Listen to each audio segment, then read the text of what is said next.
a dystopian future. And at the end of the day, I absolutely agree. They have the potential to take us there. But I also think that outcome is not necessarily inevitable. And so what I wanted to try and address in this talk was the way in which we can discuss this issue with people in our everyday lives, because really this battle is going to be fought in hearts and minds of the general population, because at the end of the day, you know, if the general population won't accept it, then there's going to be very little they can do. So I really wanted to focus the presentation on some of those main points that you can take home and use in your discussions with people that you know at home. So what makes me qualified to talk to you about this? Well, my name is Victoria Jones, and for 20 years I worked as a dentist. For 10 of those years I ran my own business, and in the process of running my own business and dealing with the challenges of working in a government-run system and a private system, and then with the 2008 financial crisis, I learned about what was going on with money. And so I decided, as it was so interesting, I would put it together and write it in a book. And so I published this book 3 years ago called Tooth Decay: How Bitcoin Fixes This, which basically tells my story. As an extension of that, I now have my own website called satoshishpage.com, where I produce monthly newsletters in order to expand on some of the topics in the book, so that I can kind of drip feed the information into the general public, because it's only when the general public has the right information that they can potentially make the right choices. And I'm very proud to say that the International Business Times for the UK is now regularly also publishing my articles, and you can see on their homepage where the cover of my book is proudly displayed at the moment, linked to my latest article. So the story's gradually getting out there. So who here considers themselves... Oh, wrong one. Who here considers themselves to be a warrior? I certainly do. And I would also contend that everyone who's come to this conference is a warrior, because as many sages have said throughout history, from Shakespeare to Napoleon, the pen is mightier than the sword. And the premise behind that saying is the fact that ultimately any battle that anyone undertakes, or any battle that anyone undertakes to defend, is based on what they believe, what their ideas are. And so by coming here and discussing these ideas and taking these ideas back to your friends and families and colleagues, you know, we're all taking part in that battle. And in order for the soldiers to be well equipped, they need the right information. And so this is where, you know, I see my role in trying to make a contribution and share, as I learn things, share what I know to help others.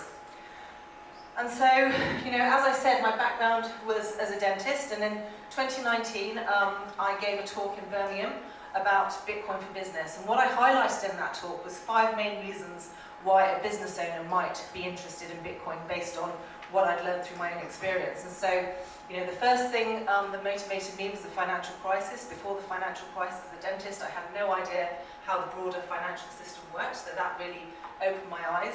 But on a day-to-day basis, one of the things that really frustrated me was when the card machine broke. You know, I'd be in the middle of a really complex procedure, and the nurse would come in and tell me that because the card machine had broken, there was no way she could take the payment from the previous patient. So not only was I having to deal with the dentistry aspect, but you know, that was just a really easy thing that kept going wrong, that was just so frustrating, and I really saw it as a weak spot in my business. The other issue of dealing with banks and card payment machines is that there would often be a delayed payment transfer by the banks. You know, once the business had received the payment, it would then take 3 days for that payment to clear and be in my own bank account. Not only that, so you know, as an average person going into a shop, you pay the fee and you think nothing of it. But as a business, if you've ever run a business, receiving that payment, you need a third-party intermediary in order to accept the payment, and they charge a fee for that. The other thing about the fee is that they'll take it off your revenue. And as my father used to say, revenue is vanity, profit is sanity. So by taking that fee out of every payment that comes in for the business, it's actually having a much more dramatic impact on your bottom line than you may realise. So these are the things that, by running my own business, I came to realise.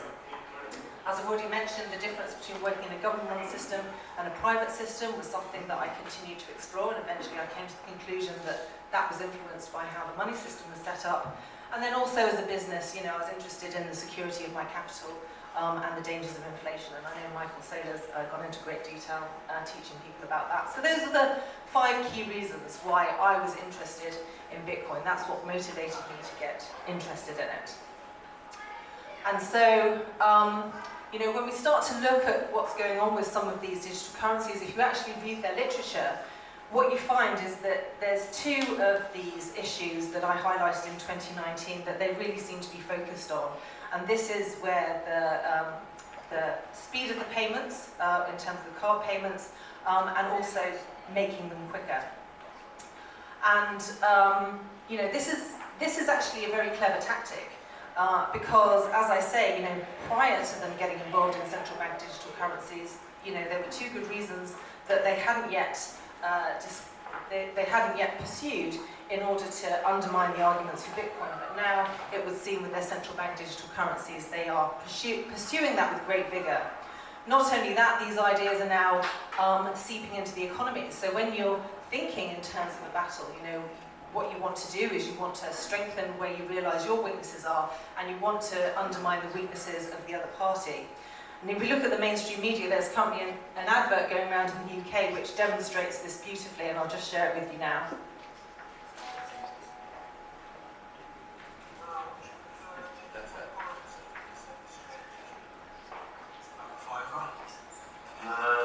Is crypto only made for potatoes?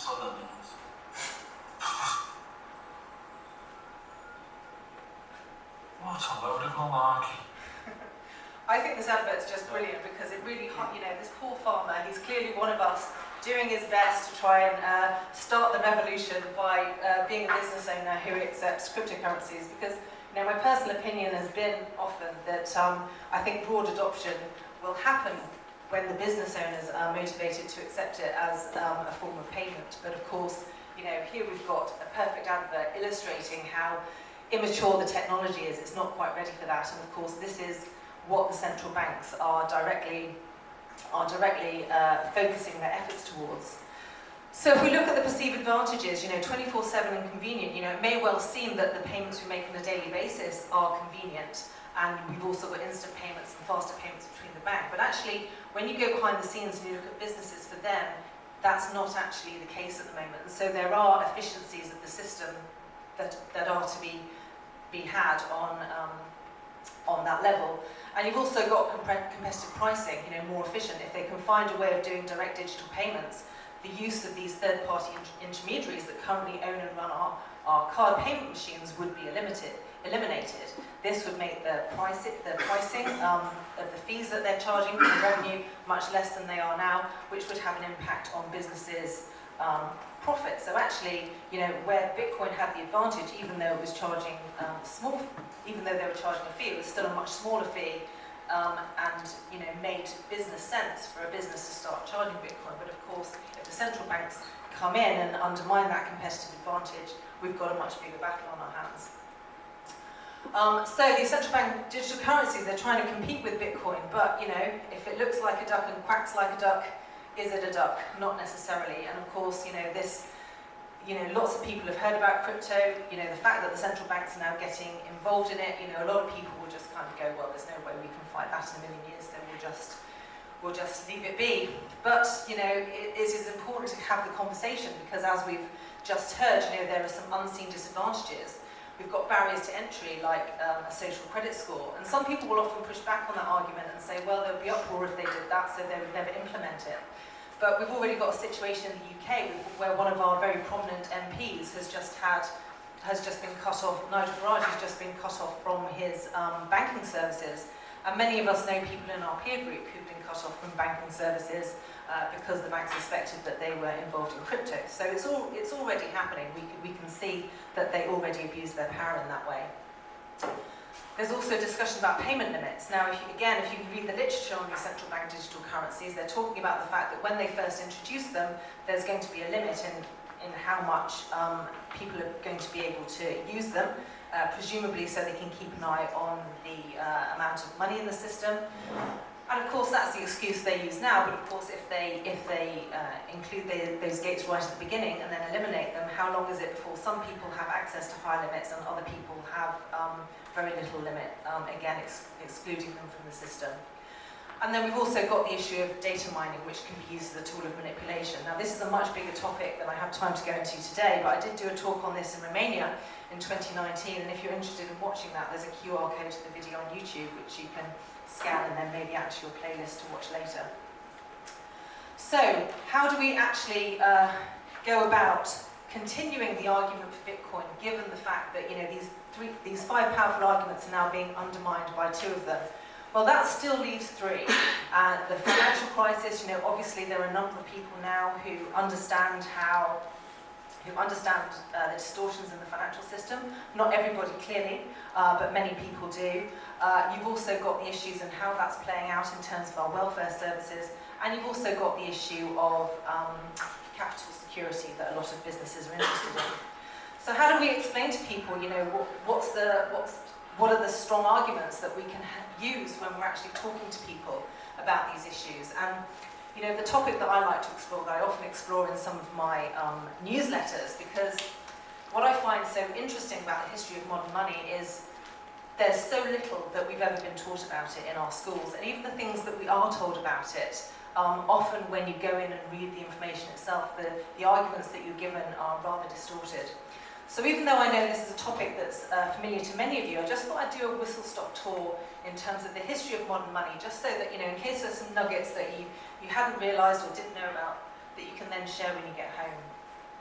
So obviously many of us are familiar with the fact that, money's been of different forms in the past. We've had shells and we've had salt, and of course many of us are most familiar with the metals. Now, in the 16 and 1700s, the common medium of exchange was silver.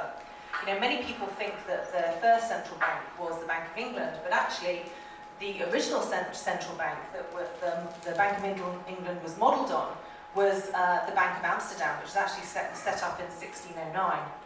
And this bank was remarkably successful, and there were 3 key features that made it successful. One was that it had stable exchange rates. The second was there were no capital controls, so anyone anywhere in the world could use their services. And the third one was that they had low interest rates. And also this bank was fully capitalised, so it meant that all of the treasure in their vaults, they could only make loans based on the amount of money that they had in their vaults. This bank was so successful that this ended up being the foundation of the Dutch Empire. And in fact, when the bank finally became insolvent in 1790, the Dutch Empire failed just 5 years later. So what many people don't realise when it comes to the Bank of England, which was established in 1694, is that the establishment of this bank was actually influenced by a Dutchman called William of Orange. At the time, James II was on the throne. His eldest daughter, Mary, he was a Catholic, but his eldest daughter, Mary, was a Protestant.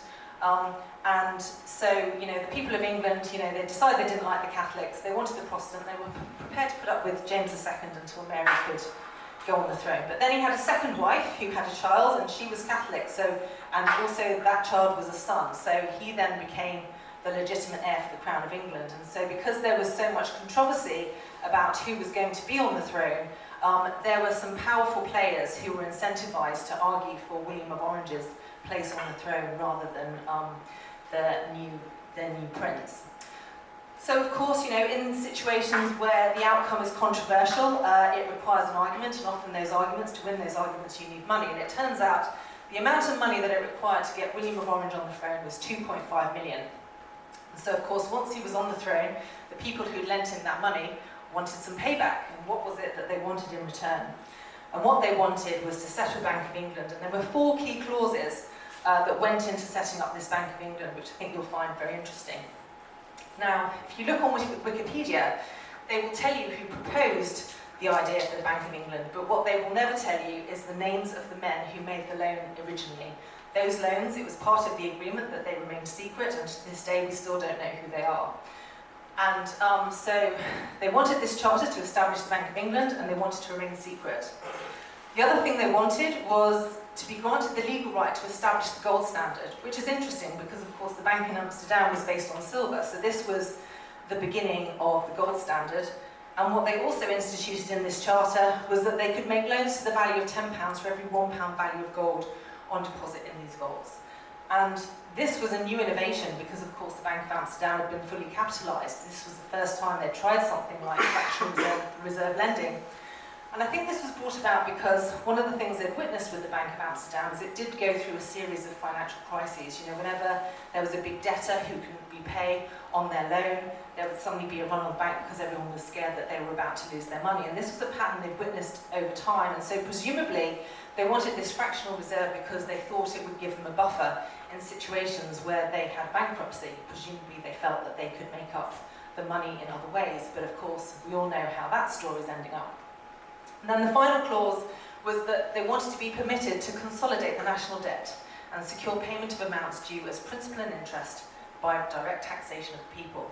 So isn't that interesting? You know, William of Orange gets to benefit by being on the throne. The wealthy backers get what they want in terms of this Charter of England, and the people of England get the bill.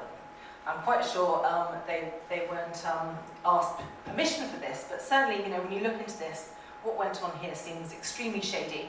And I'm sure there's way more that could be said about it, but for the sake of this lecture, those are the things that I will point out here today. And so, you know, the Bank of England was established in 1694, and just 2 years later, Isaac Newton, the famous mathematician, was instituted as the warden of the Royal Mint. And so his job, which he took very seriously, and he held it till he died in 1727, what he wanted to do was stamp out fraud in the economy, because by then, even though people were using silver as a medium of exchange, there was a lot of problems with the metals being diluted and it creating debasement of the currency. And so he viciously prosecuted anyone who was seen to be creating fraudulent currency. And the other key thing he did was he significantly undervalued silver, so people started demanding gold in exchange.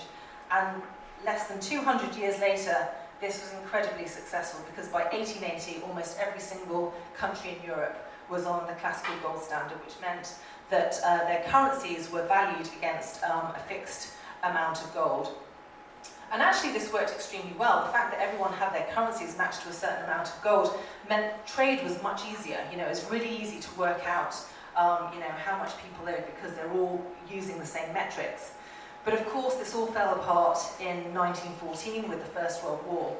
Now, there was a precedent set for countries to go off the gold standard temporarily when they fought a war up until this point.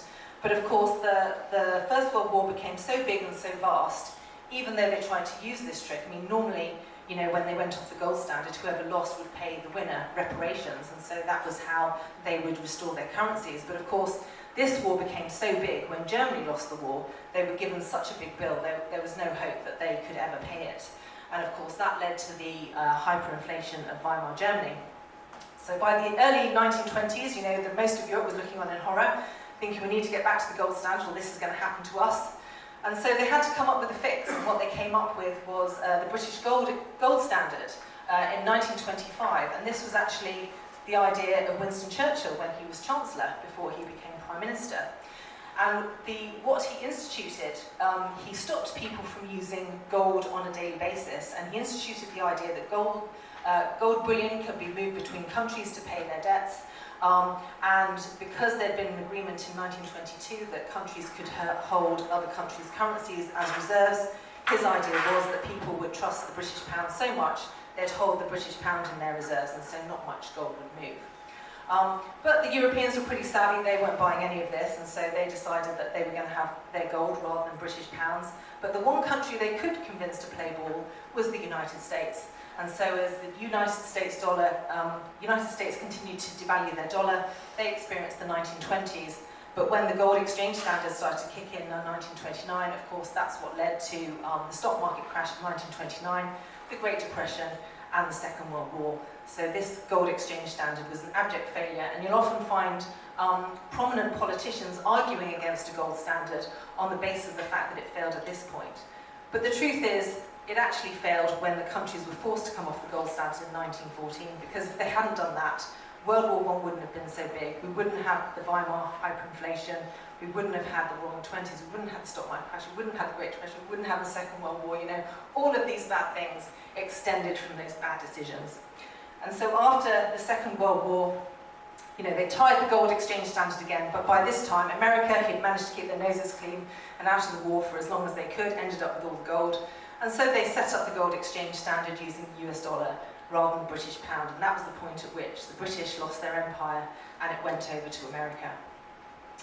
So then, of course, we have the Nixon shock in 1971. I'm sure many of you are familiar with that. And then, of course, we've got the petrodollar takeover. So that's a potted history of monetary history. But when it comes to talking to people on a daily basis, why is this important? Why is this relevant? And the issue that I like to focus on primarily is the issue of poverty.